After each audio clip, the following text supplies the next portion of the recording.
Sveiciens lieldienu laikā, mīļie! Jā, šis ir laiks, kad mums ir iespēja apstāties, varbūt uzdot sev dažus ļoti svarīgus jautājumus. Par Kristu Jēzu, Jēzu Kristu, vienkārši Kristu. Rudolfs Steiners savos rakstos viņu dēvēja par Kristu Jēzu. Tātad pirmajā vietā liekot šī cilvēka garīgo uzdevumu. Jā, man arī ir bijis un turpinās šis ceļš pie Kristus Jēzus. Tas sākās ne caur baznīcu. Jā, man šī dzīvē nebija laikam vajadzīgs šis egregors, bet tas sākās Izrēlā. Vairāk kā 10 gadus atpakaļ, kad es tur nonācu, es sapratu, ka es to visu zinu. Iespējams, ka kaut kur esmu bijusi klātesoša šajos lielajos notikumos. Un līdz ar to viņi arī atdzīvināja manī šo vibrāciju, šo pieredzi. Ja, un no tā laika jūtu viņu, Kristu Jēzu, sev visu laiku blakus. Kādu brīdi viņš ir tuvāk, kādu brīdi varbūt paiet malā, ļauj man pašai iet, tad atkal pietuvojas. Un īpaši spēcīgi tas, protams, notiek lieldienās. Un tāpēc arī ir atnācis šis impulss parunāt par to, ja, kas tad ir šī zaļā ceturtdiena, ja, kuras krāsa jau zaļā norāda uz šo dabu, uz sirdi, ja, uz būšanu ar vien lielākā savienojumā ar sevi. Un lielā piekdiena. Ja, kāpēc viņa tieši ir nosaukta tādā vārdā, lielā? Ja, iespējams, kad šajā dienā notiek lielas lietas. Un tā arī ir. Jo viens mēs varam prālikt, protams, šajā ārējā, jau pieredzētā lieldienu vibrācijā, ja, brīvdienās, varbūt kāds tīra māju, kāds dodas pie dabas, kāds paveiks iepriekš nepaveiktās lietas. Bet lielā piekdiena dod iespēju daudz ko lielāku ieraudzīt un paveikt sevī. Un šī diena ir šī tiesas diena, šī krustā sišanas diena. Un te mums kā cilvēkiem ir iespēja savienot divas sfēras sevī. Tā ir mūsu materiālā dzīve, dzīve šeit uz zemes un mūsu garīgā sfēra.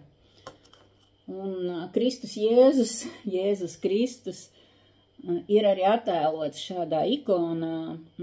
Viņa atrodas pie Sīnai kalna Katrīnas klosterī, kur viņam ir dažādas acis.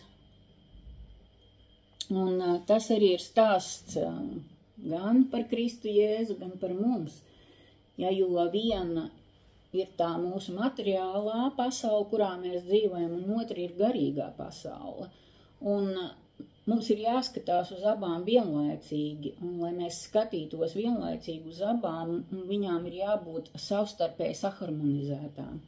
Ja, un līdz ar to tā lielā diena ir tiešām lielu darbu veikšanai paredzēta. Tas ir apstāšanās mirklis, kurš pēc tam turpinās klusajā sestdienā, un pēc tam svētdien ir šī augšām celšanās diena. Bet ja mēs neesam kaut ko lielu paveikuši priekš sevis lielajā piekdienā, tad mums arī nav iespējams pieredzēt šo augšām celšanās brīnumu. Ja kaut vai kādu mazu stariņu no tā, kaut vai tādu maigu pieskārienu savai sirdī. Un tāpēc šajā lielajā piekdienā varbūt mums ir iespēja apstāties un paskatīties, kas tad patiesībā ir šis vēstījums, ko mums grib nosūtīt Kristus Jēzus šajā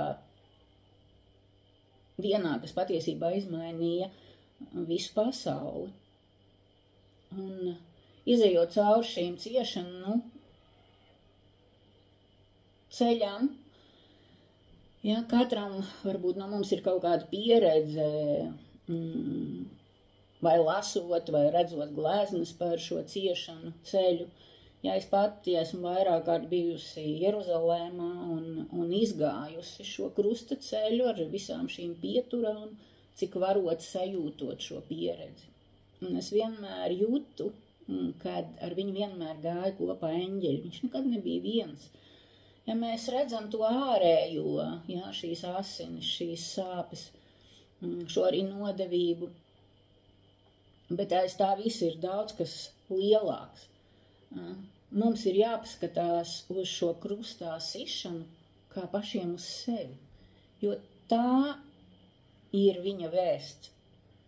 Kas tad ir tas asiņojošais Kristus pie krusta, uz kuru mums varbūt dažreiz gribas novērsties un jautāt, kāpēc tik sāpīgi, kāpēc tik nežēlīgi. Patiesībā tas jau ir šis spoguļu princips. Viņš jau stāsta mums par mums. Un tās naglas, kas tiek iedzītas viņu miesā, tās ir tās naglas, ko mēs dzenam paši sev caur savu ego, caur savām dusmu nagla, aizvainojumu nagla, sāpju nagla, nodevības nagla, lepnības nagla. Un pēc tam mēs paši asiņojam savās ego sāpēs. Ja, bet mūsu katra uzdevums ir dzīves laikā pašiem sevi noņemt no šī ego krusta un dot sev iespēju dzīvot savādāk. Ja, jo galvenā vēsts, kuru atnesa Kristus Jēzus, ir mīlestības vēsts. Mēs nekad neasiņot uz šī krusta, pašradītā krusta, ja mūsos būtu pietiekami daudz mīlestības.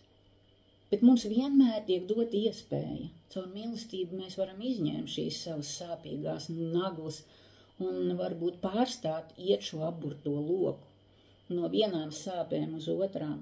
Varbūt atvērt kaut kādu plašāku, garīgu apvārsni sevī. Saskatīt tās lietas, kur mēs tomēr vēl nespējam ienest mīlestību, un caur to mazināt šīs savas sāpes. Un vēl par asinīm. Ja, visiem noteikti ir skaidra šī aina, gan no ikonām, gan no filmām. Ja, Mela Gibsona šī filma tieši par šīm pēdējām dienām, man liekas, viņš bija Kristus ceļš. Ja, tur ir ļoti daudz asiņu. Dažreiz pat gribas aizgriezties un neskatīties uz tām. Bet šīs asinis stāsta arī ļoti dziļu stāstu, jo Kristus mums piedāvā citas asinis. Viņš piedāvā mums garīgās asinis.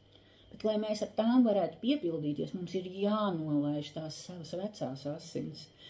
Ja, lai mēs kļūtu atbrīvoti, ja, no šīm savām zemajām pieredzēm, ja, caur kurām esam paši ienesuši ciešanas savā dzīvē.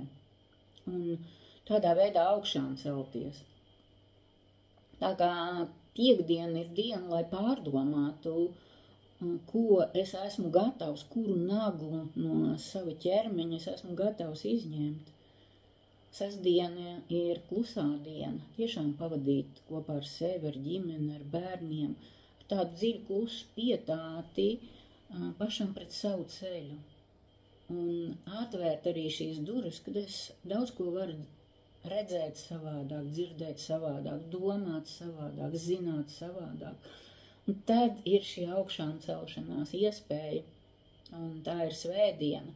Ja es iesaku arī celties kopā ar sauli, ar pirmajiem saules dariem, varbūt aizdegt kādu sveci un būt dabā vai vienkārši savā mājvietā un sajust, kā šī austošā saule piepilda mani, manu saules pinumu. Savieno mani ar Kristus dzīvo gaismu, kas ir arī mani iekšējā gaisma, un pacelt to līdz sirds līmenim. Un tad manifestēt sevi šajā īpašajā dienā kopā ar Kristu. Jā, tad jau viņš ir Kristus, jo viņš ienes šo gaismas impulsu visas mūsu planetārajā līmenī. Un kur tad ir šī grēku izpirkšana par visiem mums, ko tik bieži varbūt kaut kur esat dzirdējuši skandējam? Es to saprotu, ka grēku izpirkšana ir iespēja došana. Jums ir parādīts jauns ceļš. Un vai jūs to ejat vai neejat, tas jau ir tikai un vienīgi jūsu rokās.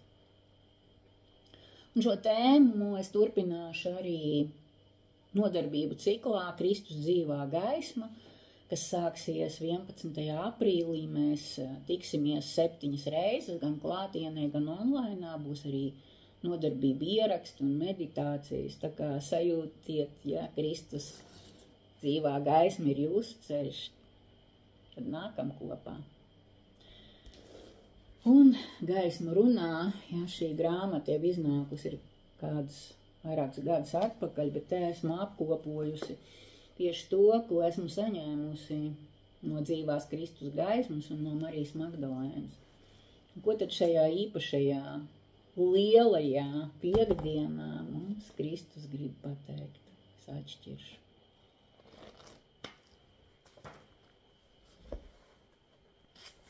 Jā, un viņš atvērās lūkšanā pavadīts mirklis.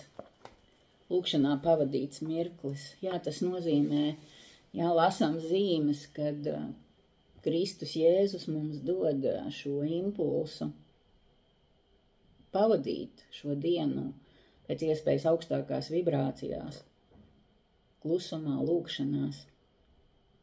Es izlasīšu noslēgumu no šī teksta. Katrs lūkšanā pavadīts mirklis atver sirdi un palīdz tur palikt. Palikt sirsniņā un savu dzīvi sākt veidot no šīs amplitūdas. Es pamazām ienesu sauli ēnā, līdz tā izgaist un atkal esam uz gaismas viļņa.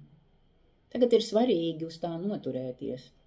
Brīdis, ko pavadām lūkšanas stāvoklī, tātad ticības un paļaušanās enerģijās, nostiprina būšanu sirds telpā. Tur ir arī īstā dzīve. Tur satiekamies ar sevi arvien patiesāk. Ko lai mums izdodas, mīļie, lai skaists un dziļām pieredzēm piepildīts šis īpašais laiks.